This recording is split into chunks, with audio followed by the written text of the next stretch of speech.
Guys আজকে যে candlestick প্যাটার্নের কথা বলবো সেটা খুব ইম্পর্টেন্ট, যেটা হচ্ছে বিয়ারিশ ইনসাইড বার।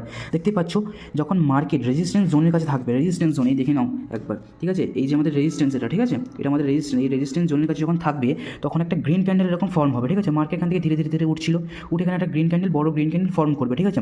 তারপর একটা চাইল্ড বার যেটাকে বলা হয়, ঠিক আছে, এটাকে চাইল্ড বার বলা হয়, এটাকে বলা হয় মাদার বার, এটাকে বলা হয় চাইল্ড বার। দেখতেই পাচ্ছ যখন এখানে পাশে ফর্ম করবে তার মানে হচ্ছে এখানে বায়ার্সরা তাদের স্ট্রেংথটাকে লুজ করছে, তাদের স্ট্রেংথটাকে হারাচ্ছে এবং এখান থেকে মার্কেট ধীরে ধীরে ধীরে ধীরে নিচে নামতে শুরু করে। এই যে রেড ক্যান্ডেলটার পরে যখন রেড ক্যান্ডেলটা দেবে তখন তোমাদের এখানে এন্ট্রি হয়ে যাওয়া উচিত। দেখো মার্কেটে কীভাবে দেখিয়েছিল, দেখো দেখো গাইজ, মার্কেট এখানে একটা সাপোর্ট জোনের কাছে উঠেছে, ঠিক আছে, এখানে একটা রেজিস্ট্যান্স জোনের কাছে উঠেছে, এখানে একটা রেজিস্ট্যান্স, স্ট্রং রেজিস্ট্যান্স রয়েছে।